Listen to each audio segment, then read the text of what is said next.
Hey everyone, I would like to talk about a serial killer who killed 100 children in Pakistan.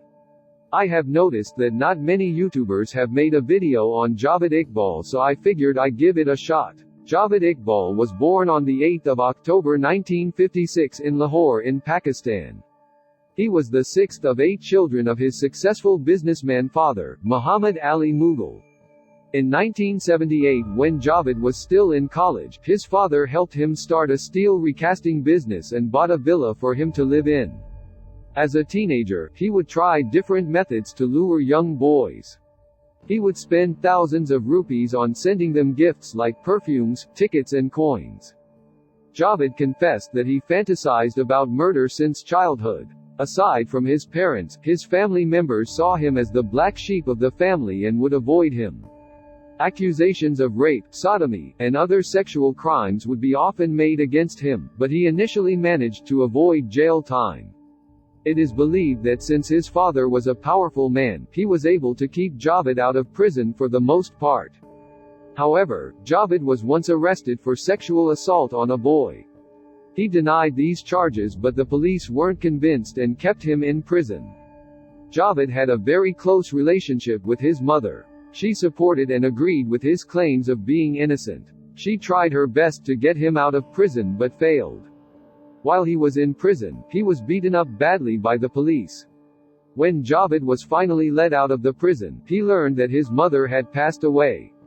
He was absolutely heartbroken. He developed hatred for the society and wanted all the mothers to go through the same pain his mother went through. That's when he promised himself that he would kill 100 children and make their mothers suffer. In 1993, his father passed away and left behind a large amount of money for Javid to inherit. He used this money to buy a house and open businesses that he would use to sexually assault boys. He opened a video game shop and would offer tokens to boys at reduced rates and in some cases free of cost. He would throw a 100 rupee note on the floor and watch the boy who would pick it up. Then he would announce that his money had been stolen and he had to search everybody. Upon finding the boy who had the money, he would take him to the back room and rape him. Sometimes he would have mercy on the boys and let them go. Soon parents stopped sending their children to his video game shop, so he decided to open up fish aquarium, a gym, and then even a school. Since he had bad reputation in the area, parents weren't willing to send their children to his school and so his business failed. In 1998, he and his employee, Arbab, were severely beaten up by another employee and deprived of 8,000 rupees. Javid sustained serious head injuries and remained unconscious at a hospital for 22 days. Initially, the police registered a robbery case but later, on the complaint of Arbab's family, charged Javid with sodomy. He was arrested on release from the hospital. He was later granted bail by a local court. Since he didn't have a good relationship with his family members aside from his parents who, at this point, had already passed away, none of them were willing to pay for his medical treatments. So Javid's home, shops and cars were sold for his medical care. By the time he was out of the prison, he was shocked to learn that he was broke. He decided to move to a poor area in Lahore where he would start his killing spree in May 1999. He killed 100 children and was proud that he stuck with his promise. Since he accomplished his goal, he decided to write a letter to the police and the journalist confessing his crime. As it turns out, Javid had 3 teenage partners working with him. Sajid Ahmed, age 17, Mamad Nadine, age 15, and Mamad Sabir, age 13, were all arrested. Most of his victims were the young boys who had run away from their homes or the orphans on the streets.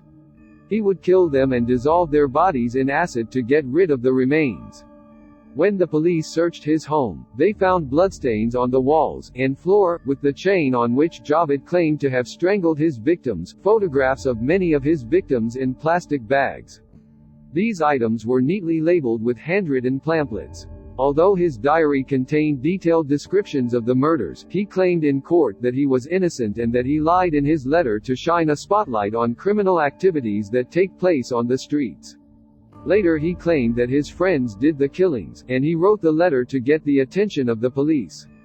However, the judge wasn't convinced and he and his accomplices were found guilty. Two of his young partners, Mahmoud Nadeem, received a sentence of 14 years for each murder, for a total of 182 years, and Mahmoud Sabir received 63 years in prison. Whereas Sajid Ahmed, who was 17 years old at the time, along with Javid Iqbal, received death penalty. At first, the court decided that they should be put to death the same way they killed the victims. However, this was illegal, so they were to be hanged. Both Javid and Sajid committed suicide in their prison cells in October 2001. Thank you for watching. If you liked the video, please subscribe and share.